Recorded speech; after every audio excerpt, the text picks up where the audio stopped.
이혼율이 늘어나고 있는 상황인가요? 네, 맞아요. 통계치로 따지면은 결혼한 숫자의 반절이 이혼하는 정도예요. 그런데 이 통계는 혼인신고를 하고 나서 이혼한 것만 반영된 거거든요. 근데 요즘 더 많겠네. 요즘 그럼요. 혼인신고 잘 안 하잖아요. 혼인신고 잘 살아보고 해 하지만 혼인신고 하기 전에 그냥 이혼하는 커플도 굉장히 많거든요. 그래서 이혼율이 그보다 더 높을 거라고 생각을 하고 있습니다. 그럼 그 안에서 또 연령대가 차지하는 비중이 좀 다 다를 거 아니에요? 황혼 이혼이 가장 높기는 해요. 왜냐면 애들 다 키워놓고 내가 이제 나 살 거야 하고 이제 그런 게 꾸준히 많았고 요즘 조금 많아지고 있는 게 신혼 이혼이라고 해서 신혼이혼. 결혼하고 나서 4년 차까지를 우리가 신혼으로 보고 있거든요. 그래서 결혼하고 4년 내에 살아보니까 영 아니야. 우리 아닐 때 빨리 이혼하자 하고 결혼한 지 얼마 안 된 분들이 이혼하는 게 많아지고 있습니다. 이걸로 이혼을? 이런 경우도 있어요? 제가 최근에 보면서 이거는 아니다. 이렇게 하면 안 되는데 싶었던 부분들이 있어요. 우리 반반 결혼이라는 말 많이 하잖아요. 전세보증금 똑같이 반반하자. 혼수 예단도 똑같이 반반하자. 굉장히 합리적으로 보여? 합리적이고 긍정적인 의미로 시작한 말이거든요. 네네네네. 그리고 살림도 반반해야지. 여자만 살림하던 시대는 갔고 여자만 육아하는 건 말도 안 돼. 같이 하는 거지. 여기까지만 보면 이 의미가 얼마나 긍정적이고 좋아요. 근데 이게 좀 잘못 전달되고 있는 케이스가 있어요. 가령 이거예요. 야, 반반 결혼이잖아. 야, 지난달에 공동생활비 30만 원에서 내가 먹고 싶은 거 5만 원 샀는데 네가 먹고 싶은 거 한 10만 원 샀더라? 네가 5만 원 더 써? 반반이 아니지. 그리고 또 우리가 가정할 때 이제 가사노동을 같이 하기로 했어요. 야, 내가 이렇게 통계를 해봤는데 너 토요일 날 빨래 개고 뭐 하고 한 2시간 했더라? 야, 나는 6시간 했어. 또 나머지 시간 다음 주에 채워. 이런 식으로 반반을 정말 인색하게 돈에 대해서도 똑같이 반. 10,000원 한 장 누가 더 쓰지 뭐 사랑해서 결혼했을 텐데요. 저도 그래서 그게 좀 사랑해서 깜짝깜짝 결혼했을 놀라는 텐데. 거예요. 그래서 저는 실제로 그냥 말이 그렇지. 왜냐면 이런 사례가 커뮤니티에 많이 돌거든요. 반반 결혼인데 왜 시댁에는 2번 가고 친정에는 1번밖에 안 가는지 모르겠어요. 그러니까 너무 모든 것을 수치화해가지고 반반하려고 하고 서로 막 논쟁이 있는 댓글 많고 이런 것들을 많이 봤을 때 말씀하신 것처럼 좋아서 결혼했는데 누가 그래 이렇게 했는데 제가 그런 것들을 증거를 보고 깜짝 놀래가지고 정말 엑셀 시트로 만들어가지고요. 월요일날 내가 몇 시간 일했고 배우자 안함. 내가 월급 300 벌고 배우자가 200 벌면 3대2 비율로 써야 되는데 내 배우자가 얼마 더 썼음. 그렇게 막 사사건건 정말 말 그대로 철저하게 반반을 고수하면서 지내다가 한쪽은 야 이게 반반이야? 이럴 거면 진짜 나랑 왜 결혼했어? 이 말이 나와서 이혼을 하는 경우도 많고요. 왜? 우리 처음에 합의했잖아. 반반 합의했는데 왜 이제 와서 딴소리야? 그니까요. 싫은 말어. 이렇게 되면은 이게 의견이 좁혀지지가 않잖아요. 그냥 파국이 되거든요. 그래서 뭐 자녀 없이 그냥 이렇게 몇 번 살아보다가 야, 난 내가 손해보는 것 같은데 싫은데? 그게 있고요. 제가 또 의아하다 이런 게 뭐냐면 사실 우리 부모님 세대 때는요. 아빠가 경제활동하고 엄마가 아빠가 주시는 생활비를 받고 그걸로 이제 가정을 꾸려나가고 우리를 양육하고 이런 경우가 많잖아요. 그렇죠. 그래서 내가 가정을 꾸렸으니까 내 아내를 부양하는 거는 당연하다고 생각하는 거였는데 요즘에는 내가 이렇게 벌었는데 왜 너를 챙겨야 돼? 내가 돈 벌어가지고 그래 우리 집 살려고 또 저축하는 거 아니면 혹은 뭐 대출받은 거 원리금 상환하는 거 내가 할 수 있어. 근데 내가 왜 네 용돈을 그렇게 챙겨줘야 돼? 내가 너한테 왜 생활비를 줘야 돼? 네가 용돈 쓰고 싶으면 너도 알바해. 아니면 니네 엄마한테 달라고 해. 내가 왜 널 책임져야 돼? 그래서 그런 부양 의무에 대한 인식이 많이 없어져가지고 저도 가끔 제 의뢰인을 오실 때가 있을 거 아니에요. 그렇죠. 변호사님 제가 왜 생활비를 줘야 돼요? 돈은 제가 바보는데? 걔는 집에만 있는데? 이러면 뭐라고 얘기해야 돼? 아무리 설명을 해도 이거를 받아들이지를 못하는 거예요. 설명을 해도 네. 그 상대의 입장을 얘기를 해주는 거예요? 그러면 저도 포기하는 거죠. 그러시군요. 나한테 안 맞는다고 생각하시면 그러면 이제 결혼 생활 유지가 안 되시는 거죠. 그게 가장품은 본인의 그 기준이고 불만이라면 그럼요. 못 고친다면은 어쩔 수 없지. 네. 그래서 제가 이렇게 얘기를 해도 그걸 받아들이지 못하고 이게 또 가끔은 이제 너무 남녀로 바뀌어서 제가 남자니까 다 해야 되는 거예요? 변호사님 여자라서 그러는 거예요? 이렇게 하시는 경우도 있고 치약 중간부터 짜거나 뚜껑 안 닫아서 이혼하는 사례도 있어요? 이것 때문에 그렇지는 않아요.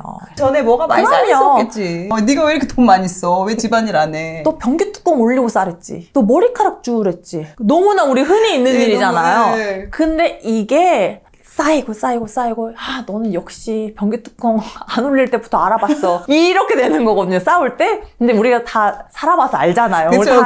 그게 메인이 아니야. 그게 메인이 아닌데 그걸 이제 가져다가 싸움이 커지기 그냥 때문에 꼴보기 싫은 거야. 네, 너 하는 짓이 다. 맞아요. 맞아요. 그럼 실제로 그럼 성격 차이나 이런 이유로 이혼하는 경우도 그쵸. 많겠네요. 그래서 그런 것들이 다 포괄로 돼가지고 성격 차이로 묶이기 때문에 통계청에서 통계를 하거든요. 이혼 사유 뭔지 막 조사해요. 그래서 성격 차이가 1위로 집계가 되죠.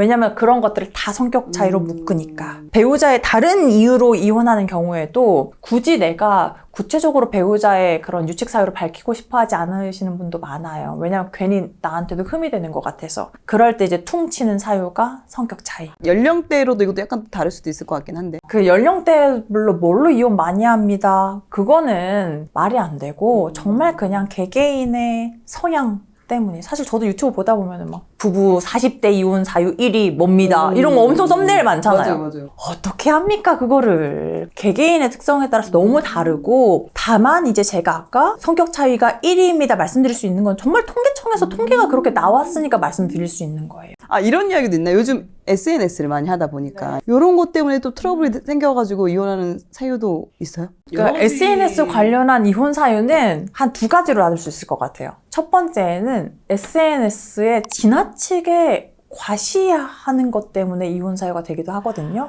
그런 거예요. 다른 데 보니까 시댁이 진짜 잘 사는데 시부모님이 선물로 명품 시계 몇 천만 원짜리를 물려줬다네. 나는 없는데. 그래서 그거를 그냥 거짓말로 SNS에 올리는 거예요. 그럼 그걸 보는 남편 입장은 말이 안 되잖아요. 이런 걸 왜 올려?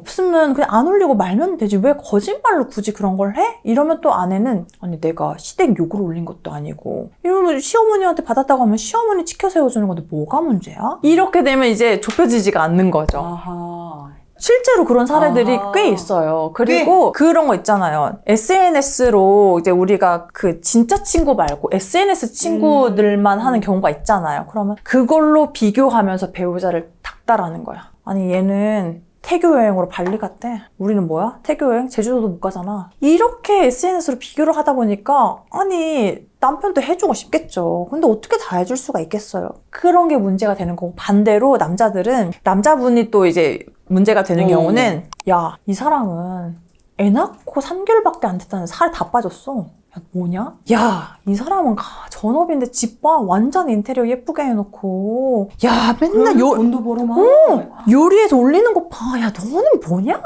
똑같이 집에만 있는데 넌 살 안 빼냐? 이러는 거예요. 그래서 SNS는 정말 그렇게 사는 사람도 있겠지만 다들 보여주기가 그렇죠, 있잖아요. 그렇죠. 인생에 가장 찬란하고 아름다운 것만 올리는 건데 일상을 올리진 않지. 그러니까요. 근데 그것 때문에 서로 비교하고 또 약간 나도 보여주고 싶은 마음에 무리해서 허황된 걸 올리고 이러다 보니까 갈등이 돼가지고 이혼하는 경우가 있습니다. 젊은 세대가 요즘 그게 많아요. 새로운 유형의 이혼 사유인 거죠. 그러니까 이런 것들은 기존에는 없었던. 근데 이런 거는 제가 전연차 때는 보지 못했던 이혼 양상이에요. 그러면 변호사님 보신 이혼 중에서 그런 분들 가장 빨리 이혼한 기간이 있어요? 결혼식 끝나고 일주일 뒤에 신혼여행 가기로 했는데 신혼여행 안 가고 이혼해? 네. 이런 경우가 제가 한 건만 경험한 게 아니고 꽤 많이 있어요.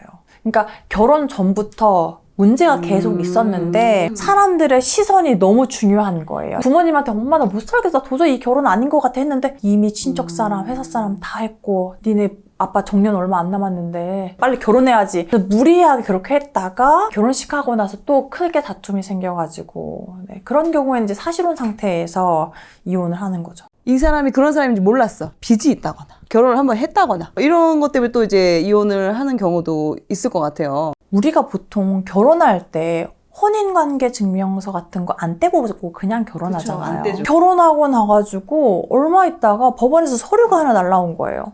그래서 뭔가 봤더니 양육비를 지급하라는 종인 거예요. 근데 나는 우리는 애가 없는데. 근데 알고 봤더니 남편이 나 모르게 결혼도 했어. 자녀가 있었고 양육비까지 이제 판정받았고. 네, 그런 걸 속이고 결혼한 경우도 있습니다. 근데 그런 경우는 이혼 사유가 아니고요. 혼인 취소 사유예요. 우리가 보통 사기 결혼 당했네 이렇게 얘기하잖아요. 네네. 그러니까 내가 그런 걸 알았더라면 결혼을 안 했을 거잖아요. 근데 그걸 숨겼으면 혼인 취소가 될 수 있죠. 그리고 그런 경우도 있어요. 배우자가 전과가 있었던 거예요. 그것도 속였어요. 그런데 배우자가 결혼 생활 중간에 갑자기 나 생각할 시간이 필요해가지고 우리 조금 별거 하자 이랬어요. 그래서 왜 그래? 내가 진짜 노력할게. 아니야 됐어. 나 좀 생각할 시간이 필요하고 네가 그렇게 날 사랑하면 좀 기다려줘 해가지고 배우자가 한 6개월 잠수를 탔다가 다시 뿅 나타났어요. 근데 알고 봤더니 그 6개월 동안 수감되어 있던 거예요. 그거를 나중에서야 그 채권자들이 날 돈 내놔. 깜빵 갔다 왔으면 책임을 져야지. 그렇게 해가지고 알게 되는 거예요. 정말 그런 배우자는 영문도 모르고 뭐야? 이렇게 되는 거잖아요. 그래서 그런 것도 숨기고 결혼했다? 그러면 혼인 취소 사유가 되는 겁니다. 그러면 이걸 미리 좀 확인할 수 있는 방법이 없어요. 근데 없어요? 사실 이거는 없어요. 범죄 사실 같은 경우에는요. 전과 기록 이런 거 전과 기록 우리가 열어볼 수 없죠. 그래서 그 전과 사실을 내가 결혼을 한다는 이유만으로 조회해볼 수는 없어요. 하지만 그래도 혼인관계증명서는 상세로 떼면 그건 이제 상대방이 떼오면 거기에 만약 과거에 결혼했고 이혼했으면 누구랑 언제 왜 이혼했는지도 다 뜨거든요. 이혼 사유까지 나와요? 네. 그러니까 협의 이혼했는지 소송으로 이혼했는지 그런 건 뜨니까요. 그런 거는 한 번쯤 그냥 장난 삼아서 야, 양나래 변호사가 유튜브에서 그런 얘기 하더라. 우리 그냥 장난으로 하나씩 서로 떼가지고 교환해보자. 이런 그랬는데 막 느낌으로. 화를 낸다거나 그러면 이상하죠. 얘를 뭐 빚이 있다거나 이런 것도 확인이 어려울 수 있겠네. 저도 반드시 그럴 거고 제 친구들한테도 추천해서 다들 그렇게 확인하고 결혼했는데 그 요즘에는 다 계좌 통합 관리 시스템이 있어가지고 어플 같은 거 하나로 전체 재산 현황 나오잖아요. 뭐 토스 뭐 이런 거 깔아놓으면 그냥 투명하게 어차피 너랑 나랑 이제 결혼하면 하나의 경제 공동체가 될 건데 우리가 앞으로 집을 어떻게 살 건지 이런 거 계획하려면 서로 투명하게 밝혀야 되지 않겠어? 그러니까 서로 그냥 똑같이 조회해가지고 오픈하자. 그렇게 해서 확인하고 결혼하시는 거 추천드려요. 근데 이거를 만약에 숨긴다? 이상한 거죠. 부부 간의 그런 경제적인 걸 공유하는 건 너무 중요하거든요. 내가 당연히 용돈을 50만 원씩 받기로 해서 근데 50만 원을 세세하게 어디에 쓰는지 오픈하는 건 좀 너무 침해하는 거죠. 그런데 그게 아니고 전체적인 자금 현황, 내가 채무가 얼마 있고 월급을 얼마 받고 돈을 얼마 모았는지는 반드시 공유해야 되거든요. 또 이렇게 부부 간에 굳이 이야기를 안 해도 되는 거를 막 이렇게 말을 옮겨가지고 더 오히려 사이를 이렇게 악화시키는 이거는 정말 좀 센스의 문제라고 저는 생각을 하거든요. 너랑 결혼하기 전에 결혼할 뻔한 그 여자애 있었는데 그냥 어떻게 사나 모르겠다. 근데 이게 결혼하고 나서 긴장이 풀려서 그런지 안 해도 될 말을 굳이 하는 경우가 있거든요. 타는 게 팍팍하다 보니까 또 반대로 아내분 같은 경우에 근데 그 남자는 진짜 연봉도 1억이고 진짜 돈 많이 벌었는데 내가 너랑 결혼해가지고 진짜 팍팍하다. 이러면 안 되잖아요. 근데 정말 서로 간에 센스 없이 이게 친밀해지고 가까워지다 보니까 해서는 안 될 말들을 굳이 하는 경우가 있거든요. 그게 대표적인 게 이제 전 사람들 이야기. 당연히 내가 전혼이 때 그런 거 밝혀야 되겠지만 그게 아니고 전에 어떤 사람이 연애를 했다. 이런 것들은 오픈할 필요가 없죠. 그리고 이제 또 아까 중요하게 말씀해 주셨던 게 고부 갈등 이런 거 많잖아요. 내 부모님이 내 배우자에 대해서 얘기하는 걸 굳이 다 필터 없이 전달할 필요 없잖아요. 내 선에서 커트해서 엄마 그런 얘기를 왜 해? 그런 얘기 설마 내 배우자 있을 때 하지 마. 좀 이렇게 해야 되는데 야, 너 우리 엄마가 뭐라고 하더라? 이러면은 사실 또 한 달에 건너서 들으면 기분이 더 나쁘잖아요. 그렇죠. 난 장모님 좋아하는데 장모님 나 그렇게 생각했다고? 부모님은 당연히 내가 뭔가 내 배우자에 대해서 안 좋은 얘기를 했을 때 엄마 내 남편이 그러는데 나 진짜 좀 그런 기분 상했어. 이러면 당연히 부모님은 내 편이니까 아유 그 사방은 왜 그랬다니. 그러면 안 되는데 그것도 좀 별로다. 이렇게 대꾸 했을 수도 있잖아요. 그렇죠. 근데 그걸 듣고 와가지고 야 우리 엄마도 너 그런 거 별로래. 이렇게 해버리면 사실 우리 엄마 아빠가 그런 의도로 얘기를 안 했을 수도 있잖아요. 그렇지. 그냥 얘한테만 하는 소리 그냥. 근데 이제 그런 경우들이 있어서 내가 굳이 부모님이 하는 말 배우자한테 다 전달할 필요 없고 내 배우자가 또 하는 말 부모님한테 전달할 필요 없고 정말 중간에서 중재자 역할을 굉장히 잘해야 됩니다. 서로가 상대방을 좀 어떻게 이해하면 좋을지. 일단 내가 저 사람을 이해한 게 100% 그 사람의 속뜻을 잘 이해했을 가능성은 좀 떨어집니다. 왜냐하면 사람은 다 자기 기준으로 그렇죠. 이해하기 마련이거든요. 근데 내가 A라고 이해했다고 해서 A라고 단정 짓고 내 배우자한테 너 A라고 했잖아. 이렇게 되면 내 배우자는 억울할 수도 있어요. 그러니까 나는 방금 당신이 얘기한 걸 A라고 이해를 했어. 그래서 이게 나 너무 섭섭하거든? 혹시 이런 뜻으로 얘기한 게 맞아? 라고 했을 때 의외로 나 그렇게 얘기한 거 아닌데 난 B였어. 이렇게 하는 경우가 있어요. 그러면 또 오해가 해소되는 거고 또 반대로 나 A라고 이야기한 거 맞는데? 또 이렇게 되는 경우도 있거든요. 그러면 나는 당신의 A라고 얘기하면 좀 섭섭하고 오히려 감정이 안 좋아져서 좋게 끝날 것도 잘 안 끝나게 돼. 그래서 A라고 얘기하지 말고 B라는 방향으로 해줬으면 좋겠어. 내가 그거에 대해서 어떻게 이해하고 내가 원하는 게 뭔지를 상대방한테 알려주는 것도 굉장히 중요하다고 생각하거든요. 그래서 저도 말은 또 이렇게 하지만 가족, 엄마한테 엄마 지금 나한테 이렇게 얘기한 거야? 아 진짜 아무리 엄마야 이건 좀 아니지.